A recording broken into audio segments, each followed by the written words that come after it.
थर्मोकपिल किसे कहते हैं? थर्मोकपिल क्या होता है? थर्मोकपिल के अंदर ये तो जो है प्रोटेक्टिंग, ये जो है ना, ये प्रोटेक्टिंग रोड है। जो प्रोटेक्टिंग रोड है, प्रोटेक्टिंग रोड का मतलब होता है जैसे नारियल होता है उसके ऊपर छिल वो होता है ना, खोल होता है, वो प्रोटेक्टिंग होता है, मतलब उसके लिए सेफ्टी के लिए होता है। इसके अंदर जो है ना दो तार होती हैं, एक क्रोम की होती है और एक होती है क्या नाम से निकल की, मतलब दो तरह की अलग अलग जो है धातु की तार होती है। इन दोनों धातुओं की तार को यहाँ पर जो है ना जॉइंट कर दिया जाता है, वेल्डिंग से जॉइंट कर दिया जाता है। एक ही वायर नहीं है, अलग अलग मेटल की वायर है, ठीक है, उनको यहाँ पर जॉइंट कर दिया जाता है। इसको बोलते हैं जंक्शन, ये क्या नाम से जंक्शन, इसे बोलते हैं हॉट जंक्शन। ये जो ना यहाँ पर जो जंक्शन है, जहाँ तार जो जुड़ी हुई है उसको बोलते हैं हॉट जंक्शन। और इसके अंदर यहाँ पर एक होता है उसको बोलते हैं कोल्ड जंक्शन। ये पायरोमीटर है ना, इसको बोलते हैं डिस्प्ले सिस्टम।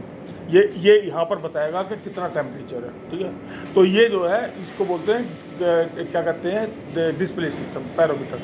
वो कोल्ड जंक्शन होता है, यहाँ पर हॉट जंक्शन, ये सॉरी वहाँ हॉट जंक्शन होता है, यहाँ कोल्ड जंक्शन होता है। जब आप दो अलग अलग मेटल की वायर को एक ही टेम्परेचर के अंदर डिप करोगे तो दोनों की जो हीट वो होती है ना, क्या नाम है, हीट ट्रांसफर जो होता है, क्या बोलते हैं, कंडक्टिविटी, वो अलग अलग होती है। भाई इसकी अलग होगी, इसकी अलग होगी, ये मेटल अलग है, ये मेटल अलग है। तो ये दोनों मेटल की जो हीट कंडक्टिविटी है, कंडक्टिविटी का मतलब हीट का यहाँ से यहाँ तक पहुँचना, ठीक है, उसके अंदर डिफरेंस होगा। उस डिफरेंस को यहाँ पर जो ना ये पकड़ता है, ये पायरोमीटर जो है ना, ये जो ना ये यहाँ पर ये इसको पकड़ता है, और पकड़ने के बाद में ये बताता है कि दोनों के अंदर जो ट्रैवलिंग टाइम है उसके अंदर क्या डिफरेंस आया है, वही जो है ना टेम्परेचर है, ठीक है। अब हम क्या करते हैं कि ये इसको यूज़ कर रहे हैं, तो ये यहाँ से बंद है, तो यह बंद है, तो क्या है कि जो हॉट जंक्शन है ना, जो हॉट जंक्शन है वो अंदर जाके छिप गया। जब तक वो पूरा टेम्परेचर नहीं लेगा तब तक ये सही टेम्परेचर नहीं बताएगा। अभी ये जो टेम्परेचर दिखा रहा है ना, ये अपने हिसाब से सही दिखा रहा है, लेकिन क्योंकि इसके अंदर जो है ना हॉट जंक्शन छिपा हुआ है, इसलिए ये टेम्परेचर में वेरिएशन आ रहा है, ठीक है। तो मैं क्या करता हूँ कि यहाँ से इसको कटवा देता हूँ, यहाँ से इसको 1 इंच करीबन कटवा दिया। जब कटवा देंगे तो ये क्या होगा, जो हॉट जंक्शन है वो नंगा हो जाएगा, मतलब अलग निकल जाएगा उसको। आप जो है ना जैसे ही उसको हॉट जंक्शन, अच्छा इसके अंदर जो है वो डलवा देते हैं, तो फायरवुड डलवा दो या डाइकोट डलवा दो, जिससे कि एल्युमिनियम अंदर ना जाए, ठीक है। आपको यहाँ तक डिप करने की जरूरत ही नहीं है इसको। जैसे ही आप जो है ना ये हॉट जंक्शन को मेटल के अंदर छुआओगे, टच करवाओगे, यहाँ पर जो है ना एग्जैक्ट टेम्परेचर दिखाएगा,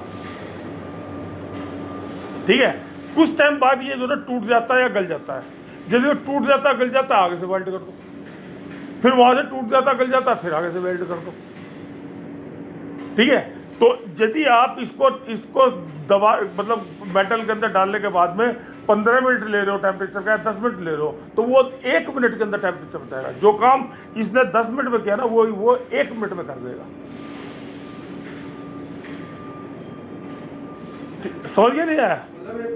कवर आपको हाँ रिमूव करने के लिए बोल रहे हैं। हाँ, ये ना ये इसके अंदर क्या है, इसके अंदर भी 2 वायर हैं, 2 वायर हैं, और उसके अंदर मट्टी भरी हुई है, मट्टी भरी है प्रोटेक्टिंग के लिए जो ना, इसके अंदर इसको बोलते हैं वायर टाइप थर्मोकपिल।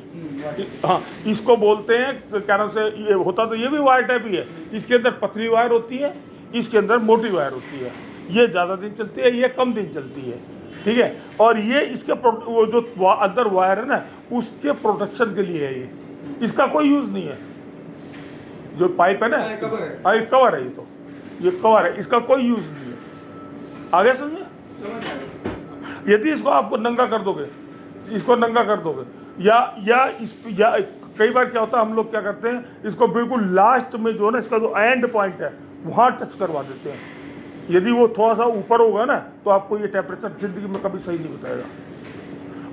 यदि ये नीचे तक टच होगा, बिल्कुल छुआ हुआ होगा, तो टेम्परेचर कुछ सही बताने के चांसेस होते हैं, ठीक है। और यदि नंगा कर दिया इसको, तो नंगा करने के बाद में जो ना 1 मिनट के अंदर आपको, जैसे ही आपने टच करवाया, रीडिंग दे देगा। लेकिन ये ध्यान रखना, प्रिकॉशंस रखना है। ठीक है ना, कहते हैं नकल गली में अकल चाहिए। तो इसके अंदर जो है ना थोड़ी दूर तक या तो आपने फायरवुल भर देनी है, जिससे कि क्योंकि यदि आप मेटल के अंदर इसको डिप करोगे ना तो मेटल अंदर तकरीबन कभी कभी घुस जाता है, वो दिक्कत कर देता है।